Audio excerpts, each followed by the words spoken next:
Good morning everyone. In this session we are going to discuss with the fourth unit, expansion of the British rule. In the previous class already we were discussing with a change in time. In the syllabus we have to go according to the syllabus. So in the syllabus we can see fourth chapter is there, fifth chapter is there, sixth chapter is there, and also from civics, legislature, and also change in time, that is an optional. So let it be there. At the end of this session, end of this chapter, I will give the answers. Okay, so let it be there. At last we will discuss a change in time. Okay, so in this session we are going to discuss expansion of the British rule.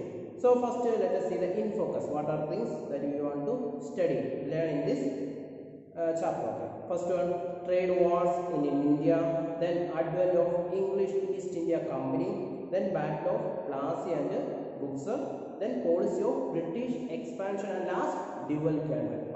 Okay, these are things that we are going to learn in this chapter. Okay, first you see the timeline. We just study the timeline of the formation of the English East India Company. Okay, see era already you have seen, and also Carnatic wars. You just go through the timeline. Okay, and also come to the first one, Pennsylvania Journal. Okay, Pennsylvania Journal. Okay, so Pennsylvania Journal. Okay, actually what is that? It is a newspaper cutting. Actually it is an American weekly newspaper. Okay, weekly newspaper. It is written by, it is published by William Bradford in the 18th century. And also one question is raised. Okay, he said one question. Okay, this is an article from the Pennsylvania Journal.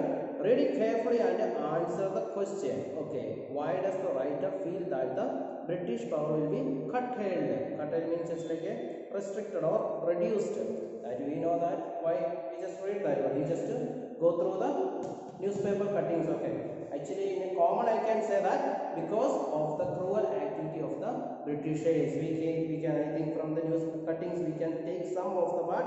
I think people were perished by the East Indian Company. They just falsified religion and honor, the luxury and pride. Because of the cruel activities of the Britishers, we can say that the writer feel that the British power will be curtailed. Okay, because of the cruel activities of the Britishers. Okay, you just go through the lines. Okay, this is just for understanding. Okay, come to the main topic, trade wars. Okay, come to the chapter. Okay, page number 49. The years after 1500 witnessed is the victim. Okay, witnessed a scramble for power among different West European nations for the capture of various territories throughout the world to establish their colonies and eventually turn them to markets with the huge prospects of revenue generation.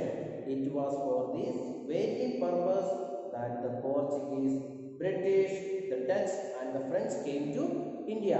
If any question comes, okay, why this just like a West European nations came to India, we can say which are the European nations, Portuguese, Britain, then Dutch and the French.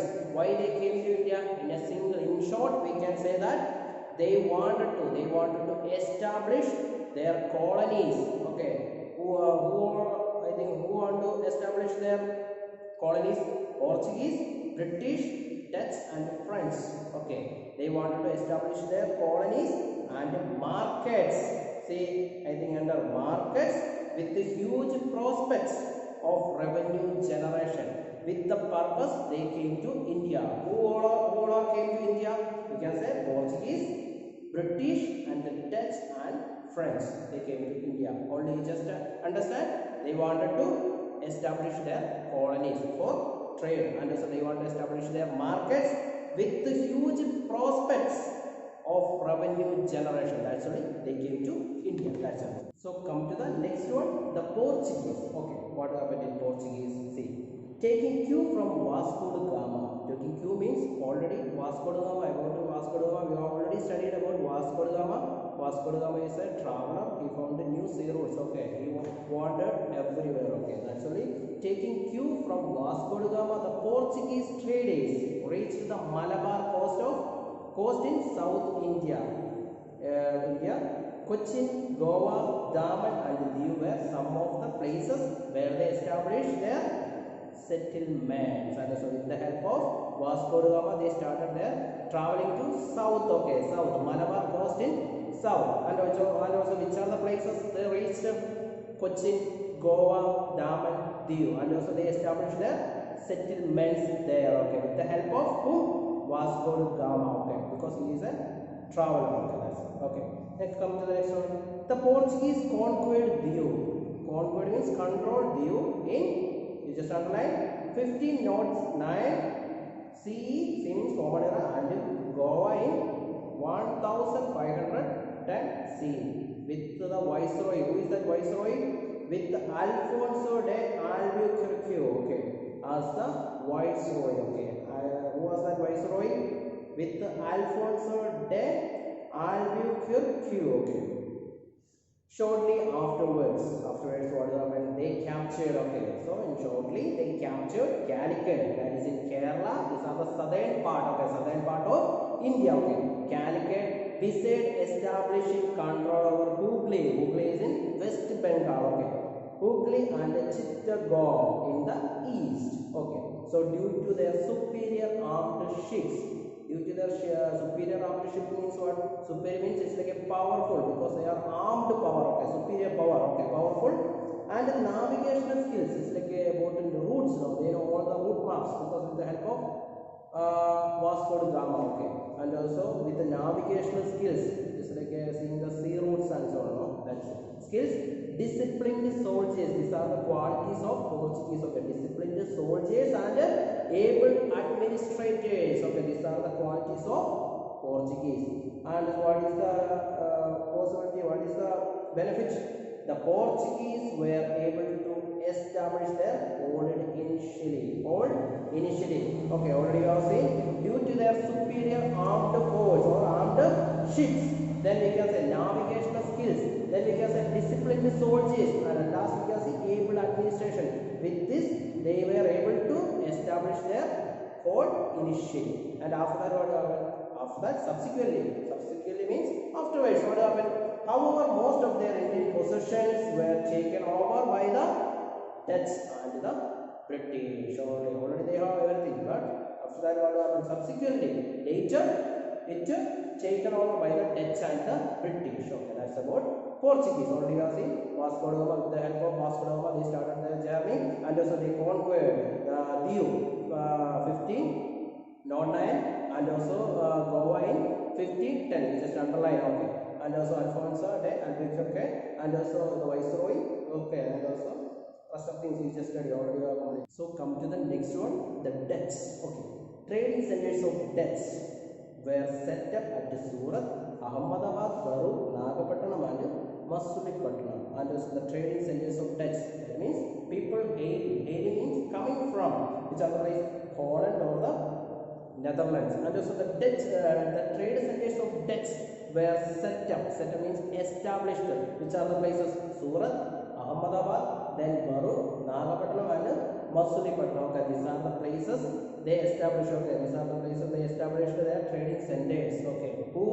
Dutch. Okay, and also after that we can see, but their real interest. Okay, already they established the trading centers in these are the places. Okay, they established their trading centers in Surat, Ahmedabad. Then what was their main aim? Okay, their main real aim or interest lay in trade with the Indonesian islands or Spice Islands. So what is Spice Islands means what?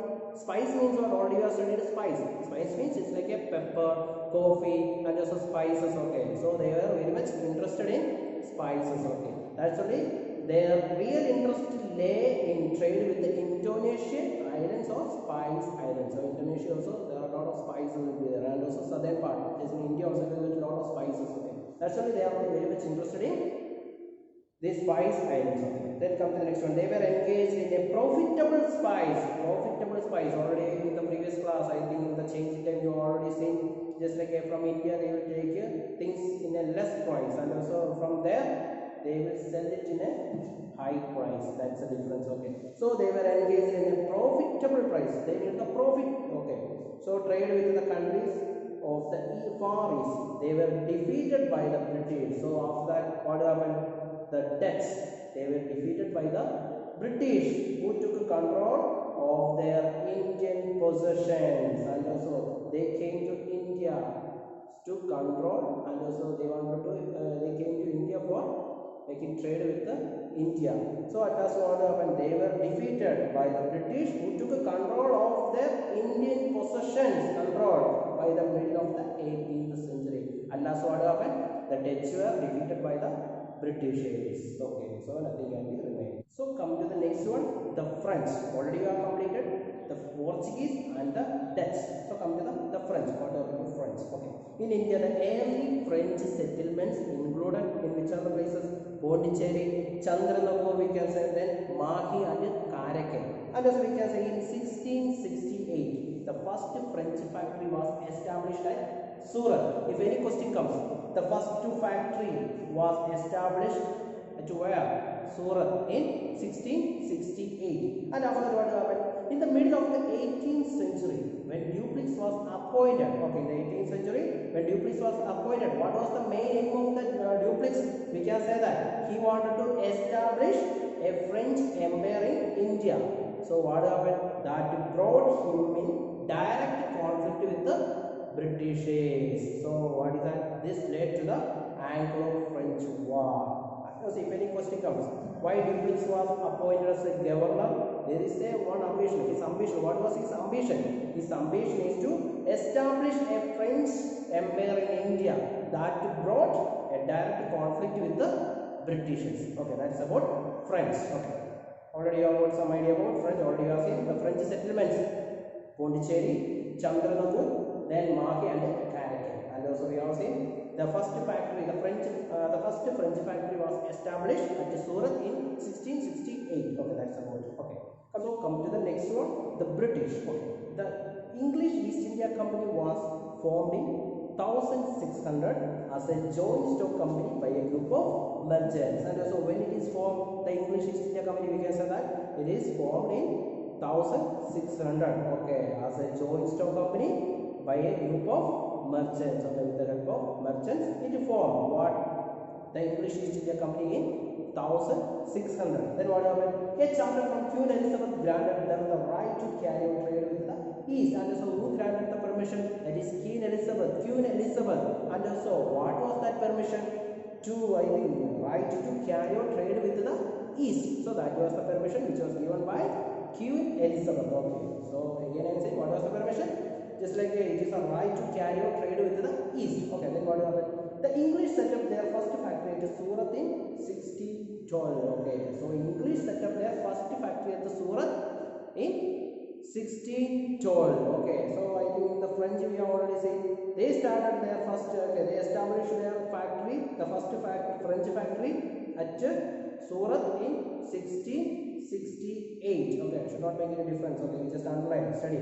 Sir Thomas, next one, Sir Thomas Rio visited the court of Jahangir and obtained a trade concession for the company. Okay, so who visited the court of Jahangir for the concession, for obtaining the trade concession? That is Sir Thomas. Okay, Sir Thomas visited the court of Jahangir. Okay, for the concession, for obtaining the concession. And also he documented everything. What?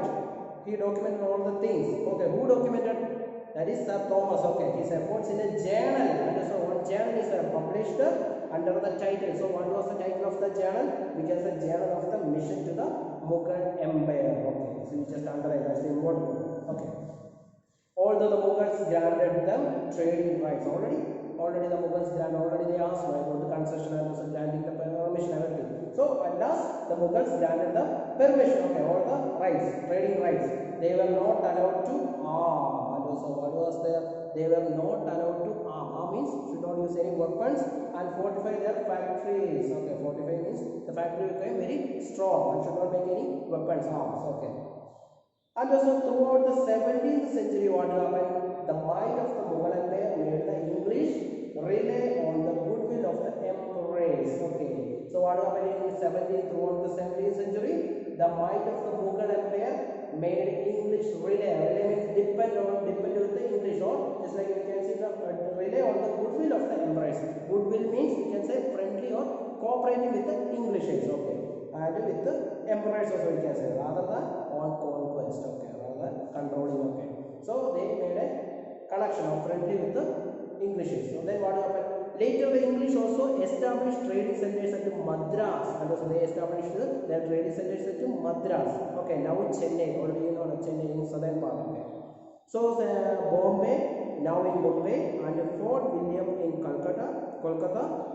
They established business connection with Jagat Seth. Okay, so they established this business connection with Jagat Seth. Just underline, who was the banker of the Nawab of Bengal. So who was the banker of the Nawab of Bengal? That is Jagat Seth. Okay, just underline. Many Indian merchants flocked. Flocked means it's like they go together. Okay, to them, and English trading factories became the centers from which the company's authority would later expand to the interiors to the Indian subcontinent. So with the help of all other people, no, they can just like extend their factories, okay, expand their interiors to the interiors of the Indian subcontinent. They can extend their these trading factories. Okay, that's it.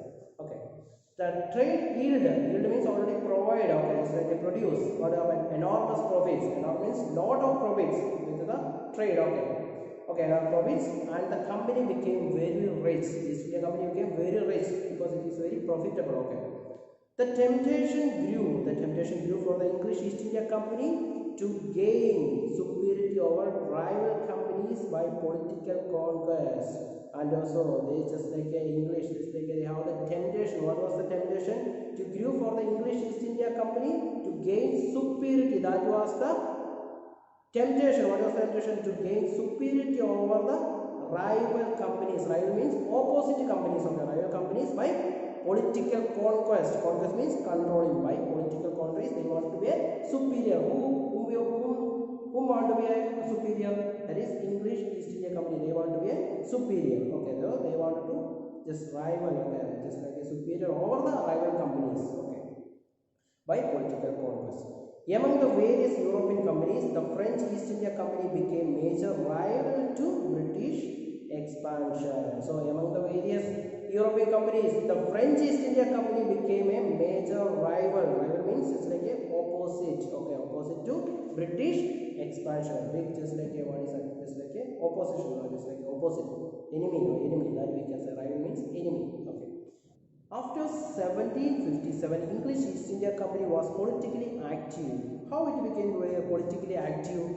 Because they were required to take care of the administration. Okay, they were required to take care of the administration. Naturally, the English East India Company was politically active. Then what happened? But they failed in doing so. Why? Let us see next one. Instead of why they failed, okay, this is the answer for that. Instead of looking after the administration, the company official used their power to make gains from the personal trade. That's only they failed in doing so.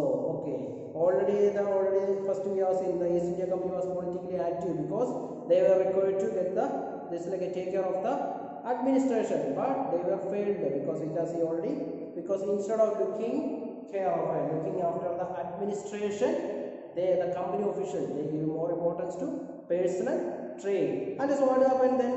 Pushing the company towards bankruptcy, and it leads to bankruptcy too. Bankruptcy means it lead the poverty too. Okay, this condition forced the company to ask loans from the British government. At last they asked the loan from the British government.